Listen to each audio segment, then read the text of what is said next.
Trevor the traction engine enjoyed living in the vicarage orchard.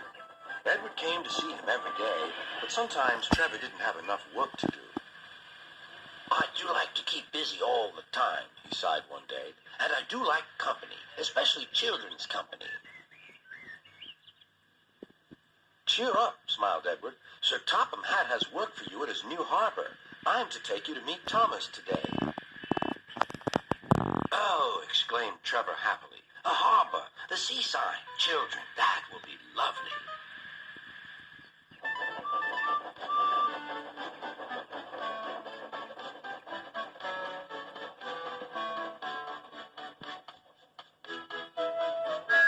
Thomas was on his way to the harbor with a trainload of metal pilings. They were needed to make the harbor wall firm and safe. Hello, Thomas, said Edward. This is Trevor, a friend of mine. He's a traction engine. Thomas eyed the newcomer doubtfully. A what engine? A traction engine, explained Trevor. I run on roads instead of rails. Can you take me to the harbor, please? Sir Topham Hatt has a job for me. Yes, of course, replied Thomas, but he was still puzzled. Workmen coupled Trevor's car to Thomas's train, and soon they were ready to start their journey.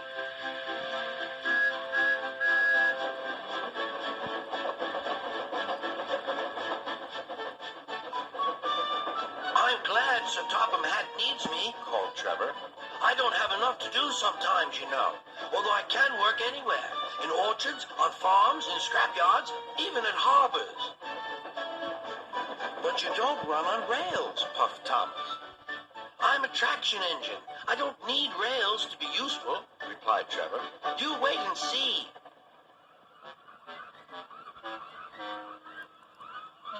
When they reached the harbor, they found everything in confusion. Cars had been derailed, blocking the line, and stone slabs lay everywhere.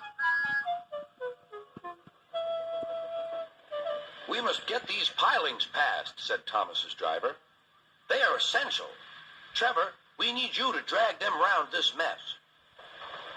Just the sort of job I like, replied Trevor. Now you'll see, Thomas.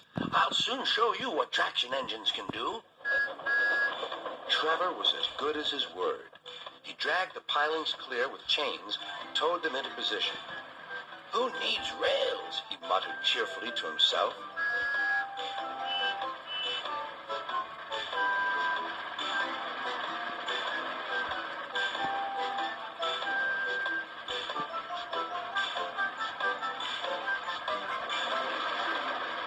Later, Thomas brought Annie and Clarabelle to visit him.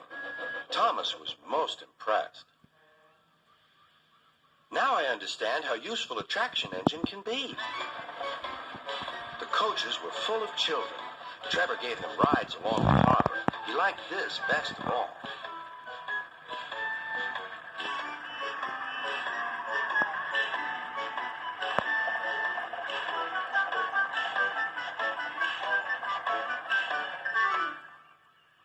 He's very kind, said Annie. He reminds me of Thomas, added Clarabelle. Everyone was sorry when it was time for Trevor to go. Thomas pulled him to the junction. A small tear came into Trevor's eye. Thomas pretended not to see. He whistled gaily to make Trevor happy. I'll come and see you if I can, he promised. The vicar will look after you, and there's plenty of work for you now at the orchard, but we may need you again at the harbor someday.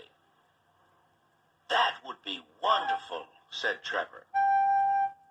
That evening, Trevor stood remembering his new friend Thomas, the harbor, and most of all, the children. Then he went happily to sleep in the shed at the bottom of the orchard.